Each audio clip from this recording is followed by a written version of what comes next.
Hello students, मैं doctor Hansa Lonayach, associate professor geography, government girls college Chomu से। आज हम बीए पार्ट सेकंड में ह्यूमन ज्योग्राफी के टॉपिक को डिस्कस करेंगे। आज का हमारा topic nature and scope of human geography होगा, यानी मानव भूगोल की प्रकृति व उसका विषय क्षेत्र। तो चलिए, प्रकृति और विषय क्षेत्र से डिस्कस करने से पहले हम ये डिस्कस कर लें कि मानव भूगोल क्या है। मानव भूगोल भौतिक पर्यावरण तथा मानव जनित सामाजिक सांस्कृतिक पर्यावरण के अंतर संबंधों का अध्ययन है। इसके अंतर्गत पृथ्वी पर मानव निर्मित दृश्यों का अध्ययन किया जाता है, यानी मानव भूगोल में मानवीय क्रियाकलाप ही इस मानव भूगोल के केंद्र बिंदु हैं।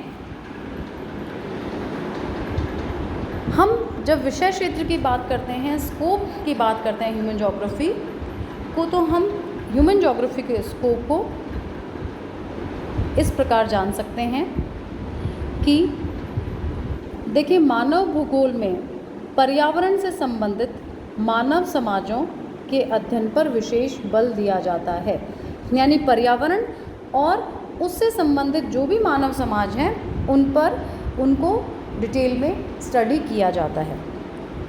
दूसरा, हम कह सकते हैं कि मानव भूगोल में विभिन्न समाजों के क्षेत्रीय वितरण पर भी विचार किया जाता है, उसका भौगोलिक अध्ययन किया जाता है।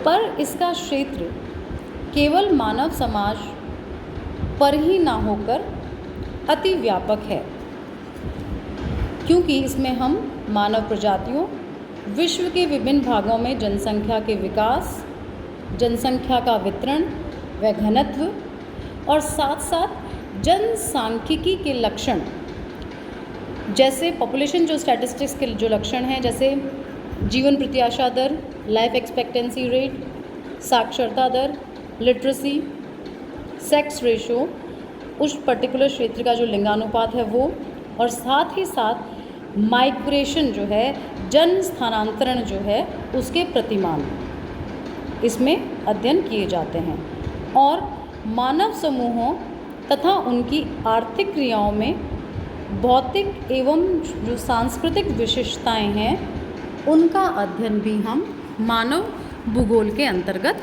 करते हैं। इसके अलावा मानव भूगोल में पर्यावरण एवं उसके पारस्परिक संबंधों एवं मानवीय क्रियाओं के वितरण का अध्ययन भी विशेष रूप से किया जाता है।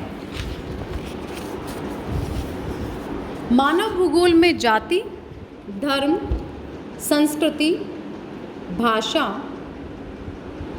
समाज की या मानव समूहों की प्रथाओं, उनकी परंपराओं की विविधताओं, ग्रामीण बस्तियों के प्रतिमानों, नगरीय बस्तियों के स्थल, आकार, उनकी वृद्धि और नगरों के कार्यात्मक वर्गीकरण का भी अध्ययन किया जाता है।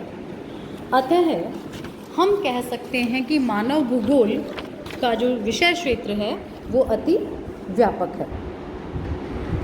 चलिए, अब हम दृष्टि डालते हैं मानव भूगोल की प्रकृति में। देखिए, प्रकृति की जब हम बात करते हैं तो हम कह सकते हैं कि मानव भूगोल मानव केंद्रित विज्ञान है। इसमें मानव की पारिस्थितिकी का अध्ययन किया जाता है। इसका जो मुख्य तत्व है वो पार्थिव एकता से संबंधित है। साथ ही साथ जब हम मानव समाजों का, उनकी संस्कृति, परंपराओं का हम इसमें अध्ययन करते हैं तो हम ये कह सकते हैं कि मानव भूगोल एक सामाजिक विज्ञान है।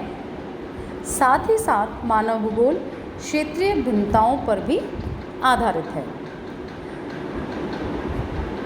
अब शॉर्ट में हम कह सकते हैं कि मानव भूगोल में मानवीय क्रियाकलापों से संबंधित दृश्यों का अध्ययन किया जाता है। अतः मानव भूगोल की प्रकृति में मानवीय क्रियाकलाप जो हैं वो केंद्र बिंदु हैं और मानवीय क्रियाकलापों का विकास कहाँ, कब और कैसे हुआ है, इन सभी प्रश्नों को भौगोलिक दृष्टिकोण से प्रस्तुत करना ही मानव भूगोल की प्रकृति है। मानव अपने जैविक, आर्थिक, सामाजिक व सांस्कृतिक विकास के लिए वातावरण का किस प्रकार उपयोग करता है एवं वातावरण में क्या क्या बदलाव लाता है, उसका विश्लेषण हम मानव भूगोल में करते हैं। साथ ही साथ मानव भूगोल में हम वातावरण में परिवर्तन का भी हम अध्ययन करते हैं। अतः मानव भूगोल में मानव व वातावरण के मध्य संबंधों का अध्ययन मानव को केंद्र बिंदु मानकर किया जाता है।